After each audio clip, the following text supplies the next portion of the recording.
I'm Brittany Lewis with Forbes Breaking News. Florida Governor Ron DeSantis was asked for his response to Andrew Gillum being indicted on campaign charges. The former Florida gubernatorial candidate Andrew Gillum narrowly lost to Ron DeSantis in 2018. Gillum was indicted Wednesday on 21 counts, including fraud charges in connection with his campaign fundraising. DeSantis accused the media Thursday of propping Gillum up during his candidacy. Listen in for his full reaction.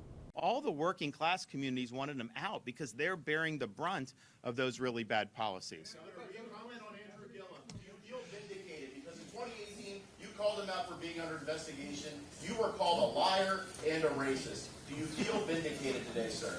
Well, what I would ask is, I would ask a lot of the media that propped him up, whether they have any type of mea culpa on that. I mean, there were clearly a lot of issues there. If you looked under the hood, you saw it. But what was presented to the public was that this guy was like the second coming. I mean, never has a candidate been elevated, I think, that way by media outlets, certainly in the last 10 years or so.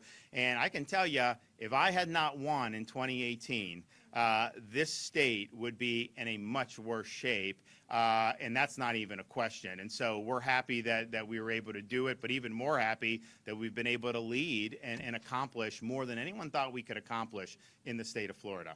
Yes, ma'am.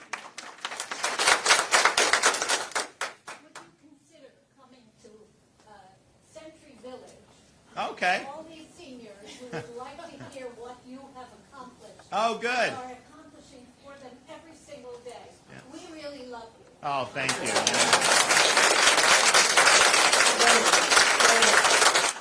It's interesting because when you remember, when COVID hit, obviously the elderly, you looked at the data, it was not taking out kids like it was elderly. Now, some things like Spanish flu really hit the kids hard, so we saw it there. And so what we did early on, we worked to protect nursing homes. We'd send National Guard to help test seniors. We did, when the vaxes came out, CDC said you should do it based on political considerations and socio-racial considerations for priority. I said, no, I'm doing seniors first.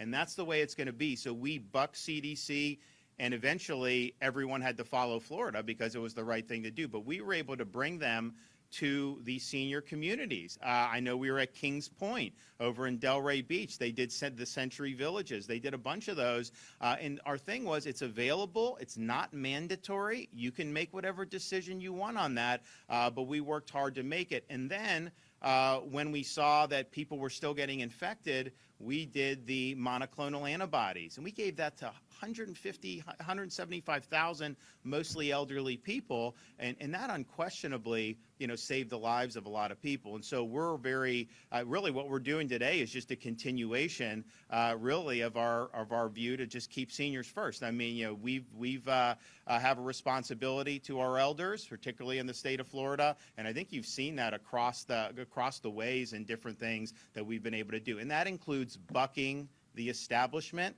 When they wanted seniors to be really in the back of the line, we made sure that they were at the front of the line, and on it goes. And so we appreciate a lot of the folks in these communities. And just the way this stuff works out, with the Alzheimer's, you go any of our elderly communities, there's going to be people there that are going to develop this, unfortunately. That's just the reality of it. And so this is, I think it gives some people some hope.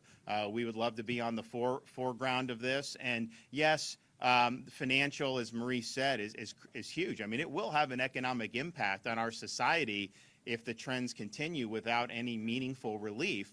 And then also just the fact that your people are losing their way, and it's a sad way to end your life.